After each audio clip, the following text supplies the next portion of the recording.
नमस्कार, मैं जितेंद्र चतुर्वेदी।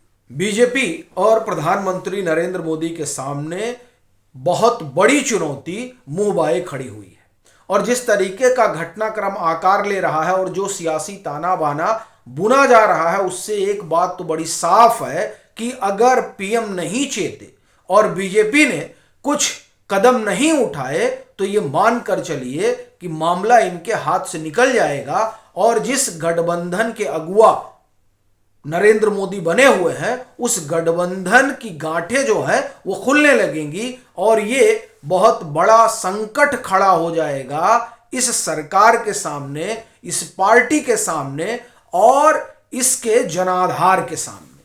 और ये बात अनायास नहीं कर रहा हूं। अभी मौजूदा दौर में बीजेपी और खास तौर से अगर हम प्रधानमंत्री नरेंद्र मोदी की बात करें तो वो अपने समर्थकों में एक तरह से कहा जाए कि उनको लेकर एक आक्रोश है, एक नाराजगी है कि आखिर में पीएम ऐसा कैसे कर सकते हैं। क्योंकि जिस नरेंद्र मोदी को उनका समर्थक जानता है, उनका वोटर जानता है, ये वो नरेंद्र मोदी हैं जो सनातन की बात करते हैं, जो हिंदुत्व की बात करते हैं, जो जाति विहीन समाज की बात करते हैं, जो ये कहते हैं कि जातियां सिर्फ 4 हैं और वो महिला, किसान, युवा और गरीब है। वो और किसी आप एक तरह से कहे कि सामाजिक वर्गीकरण में नहीं जाते हैं, वो इस तरह से जातियों को प्रभाषित करते हैं। और वही सरकार जब यूजीसी का नियम लेकर आती है तब समाज में एक मंथन शुरू हो जाता है, समाज में एक हलचल शुरू हो जाती है और ये जो हलचल है ये बहुत बड़ी चुनौती है और ये अनायास नहीं कह रहा हूं। अब की बार बीजेपी दो तरफा घिरी हुई है, दो तरफा। पीएम के लिए सबसे बड़ी चुनौती यही है कि वो इससे कैसे निपटेंगे। उसी पर हम लोग एक एक करके बात करेंगे कि दो तरफा क्यों कहा जा रहा है। क्योंकि योगेंद्र यादव सरीखे लोग दिल्ली में बड़ी बैठकें कर रहे हैं और ये बैठकें कथित किसान आंदोलन को लेकर आकार लेने वाली हैं। और दूसरी तरफ छात्रों को किस तरह से फोल्ड किया जाए, मोल्ड किया जाए, उसकी रूपरेखा बन रही है और उसके लिए अलग से काम हो रहा है। इस बाबत दिल्ली में चर्चा हो रही है, बैठकें हो रही हैं, तमाम सारे संगठन मिल रहे हैं। अभी देखिए 9 फरवरी को प्रेस क्लब में बड़ी भारी बैठक हुई और यह सिर्फ प्रेस क्लब में नहीं हुई, कई जिलों में, कई कस्बों में बड़ी बड़ी बैठकें हुई और वहां जो है बड़े बड़े प्रदर्शन किए गए। कई एक साथी पूछते हैं कि आपके पास खबर कहां से आती है, तो मेरा आपसे बड़ा विनम्र अनुरोध है कि यूजीसी देवनागरी में टाइप करिए आप, यूजीसी देवनागरी में, और आपको देश भर में और खास तौर से उत्तर भारत में हिंदी पट्टी में यूजीसी के इस नए नियम को लेकर क्या चल रहा है, जिस पर सुप्रीम कोर्ट ने स्टे लगा रखा है, वो आपको दिखाई दे देगा। तब आप समझेंगे कि किस तरह की हलचल है। क्योंकि मुख्य धारा की जो मीडिया है वो इस पर बात नहीं कर रही है और यही शिकायत जो है अपने कई दर्शकों को है कि आप इसी की बात करते हैं। तो साहब, जो समाज में चल रहा है उससे आप मुंह नहीं मोड़ सकते। एक और दूसरा, जब बात यह होती है कि आप तो जो है बीजेपी के खिलाफ जनमत खड़ा कर रहे हैं, ये जो लोग कह रहे हैं वो देखिए वो नितांत गलत कर रहे हैं। यहां किसी के खिलाफ वाला मसला नहीं है। यहां मसला यह है कि ये जो नियम आया है वो नियम हिंदुस्तान की एकता, अखंडता और संप्रभुता के लिए ठीक नहीं है। वो हिंदुस्तान के सामाजिक, आप एक तरह से कहें कि जो सौहार्द है उसके लिए ठीक नहीं है। क्योंकि हो क्या रहा है कि एक तरफ समान वर्ग और एक तरफ गैर समान वर्ग ये सड़क पर है। एक कह रहा है कि साहब ये वापस लिया जाना चाहिए और दूसरा वर्ग कह रहा है कि नहीं, ये वापस नहीं लिया जाना चाहिए। ये जो खाई खड़ी की गई है, ये जो विभाजन पैदा किया गया है, वो कहां से आया? वो तो इस सरकार की नीतियों से आया। और ये जो नीतियां हैं जिनकी वजह से इस तरह का सामाजिक ताना बाना खड़ा हो रहा है, बढ़ रहा है, उससे वो लोग निराश हैं, वो लोग दुखी हैं जिन्होंने प्रधानमंत्री नरेंद्र मोदी को चुना। यहां सवाल ये है और ये जहन में लोगों के प्रश्न खड़ा हो रहा है कि पीएम ऐसा कैसे कर सकते हैं। और मामला सिर्फ यही नहीं है कि साहब की बात यूजीसी की है। असल में ये जो यूजीसी वाला मसला है, इसके सहारे एक बड़ा ताना बाना बुना जा रहा है और वो ताना बाना हिंदुस्तान की सुरक्षा के लिहाज से ठीक नहीं है। लेकिन इसका जिम्मेदार कौन है भाई? बात जंजी की हो रही है, ठीक है। हमारे यहां कभी कल्पना कोई नहीं कर सकता था कि जंजी आएगा। क्यों? क्योंकि बड़ा जनाधार है पीएम का। पीएम से युवा जो है वो बहुत एक तरह से कहें कि जुड़े हुए हैं, युवा उनकी तरफ आकर्षित होते हैं। अब वो युवा जो है वो परेशान हो गया, वो समझ नहीं पा रहा है कि आखिर में पीएम ऐसा कैसे कर सकते हैं। इसलिए आप देखिए कि मामला बड़ा है और ये जो नाराजगी है, इस नाराजगी को राजनीतिक दल कैश करने की कोशिश में लगे हुए हैं। इसमें कहीं कोई बात छिपी नहीं है। लेकिन बड़ा प्रश्न यह है कि मौका किसने दिया है। दूसरी बात, सिर्फ राजनीतिक दल ही नहीं लगे हैं, तमाम बाहरी ताकतें भी इसमें लगी हुई हैं। बाहरी ताकतों का भी इसमें हित है। बाहरी ताकतें भी, जो आप एक तरह से कहें कि भारत का उभार है, उस उभार से वो खुश नहीं है, ठीक है। उनको चाहिए था कि कहीं पेनिट्रेशन का कोई रास्ता मिल जाए। ये जो यूजीसी का नियम है उसने रास्ता दे दिया, उसने उन्हें पेनिट्रेट करने का एक तरह से कहें कि द्वार खोल दिया। ये बड़ी बात है, इसको समझना होगा। क्योंकि आप देखिए ये अचानक 15-20 दिन में क्या चीज आकार ले रही है, और ये कैसे आकार ले रही है। ये आकार इसलिए ले रही है क्योंकि इस तरह के लूपहोल छोड़े गए, पैदा किए गए, जिसकी वजह से एक तरह से आप कहें कि एक मनोभाव बन रहा है। कायदे से सरकार को इस पर आप एक तरह से कहें कि बड़ा कदम उठाना चाहिए। 19 मार्च का इंतजार नहीं करना चाहिए कि 19 मार्च को सुप्रीम कोर्ट में सुनवाई होगी तब हम अपनी बात रखेंगे।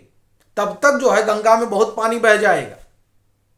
अभी आप देखिए, जब हम आपसे बात कर रहे हैं, आप देखिए दिल्ली में प्रेस क्लब में जो हुआ वो हुआ, उसके बाद में देश के तमाम हिस्सों में लोग बैठे, बड़ा बड़ा जो है जो दोनों समाज का, सामान्य समाज भी और गैर सामान्य वर्ग जो है, सब लोगों का अपना अपना जो है प्रदर्शन हुआ। यह बड़ी घटना है और यह बीजेपी के लिए बहुत ठीक संकेत नहीं है, बहुत अच्छा संदेश नहीं है। क्योंकि बीजेपी को जो वोट मिला है वो वोट जाति की वजह से नहीं मिला है। अब अगर वो भी जाति की पॉलिटिक्स कर रहे हैं तो फिर बीजेपी में और दलों में क्या फर्क रह जाएगा, और खास तौर से जो पीएम कहते रहे उसका क्या हासिल है। इसलिए जो उनका समर्थक है वो दुखी है। एक चीज और देखिए, पीएम से दुखी होना, बीजेपी से दुखी होना का मतलब यह नहीं कि कोई जो है कांग्रेस की तरफ भाग रहा है, ये भी समझिए। लेकिन बड़ी चीज यह है कि यहां मसला बीजेपी और कांग्रेस का नहीं है। तमाम सारे अपने जो दर्शक हैं वो एक तरह से कहा जाए कि उनका अपना एक रुझान है, होना भी चाहिए, उसमें कोई हर्ज नहीं है। लेकिन बड़ा सवाल यह है कि उस रुझान से भी बड़ा कुछ होता है, और वो है देश। जो चीजें अभी चल रही हैं साहब ना, इससे देश के भीतर हलचल हो रही है। ये थोड़ा कठिन बात है, ये बड़ी समस्या है। और राजनीतिक तौर पर देखें तो बीजेपी के लिए तो बहुत ठीक नहीं कही जा सकती है, क्योंकि अगर ऐसा ही रहा तो ये गठबंधन के साथ ही इनके साथ खड़े नहीं होंगे।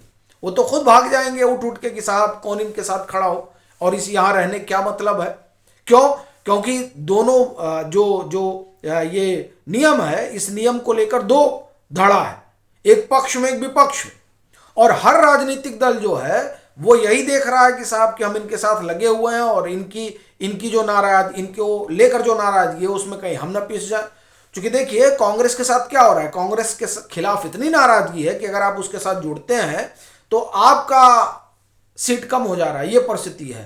तो अभी जो माहौल है उस माहौल में यही दिखाई दे रहा है कि बीजेपी को लेकर नाराजगी, और इस नाराजगी को जो इनके घटक दल है वो क्यों अपने साथ ढोएंगे। एक चीज, दूसरी चीज, जो घटक दल है, घटक दल तो अपने राजनीतिक खिलाफ की वजह से बीजेपी से जुड़े हैं ना। उनको लग रहा है कि नहीं साहब, हम नरेंद्र मोदी की लोकप्रियता पर सवार होकर अपने सूबे में सरकार बना सकते हैं, अपने विधायक जिता सकते हैं, अपने सांसद जिता सकते हैं, तो वो बीजेपी के साथ खड़े हैं। लेकिन ये जो मामला है, इस मामले की वजह से अगर बीजेपी की किरकिरी होती है, जो कि दिखाई दे रही है, तो वो तो सबसे पहले भागेंगे, तो सरकार खुद ब खुद संकट में आ जाएगी। और फिर उस विचारधारा को बहुत चोट लगेगा जिस विचारधारा के सहारे बीजेपी आगे बढ़ी। संघ को बड़ा धक्का लगेगा, क्योंकि संघ देखिए हमेशा बात करता है। अब आप देखिए संघ जो है वो विराट हिंदू सम्मेलन करवा रहा है, मातृ संगठन है बीजेपी का।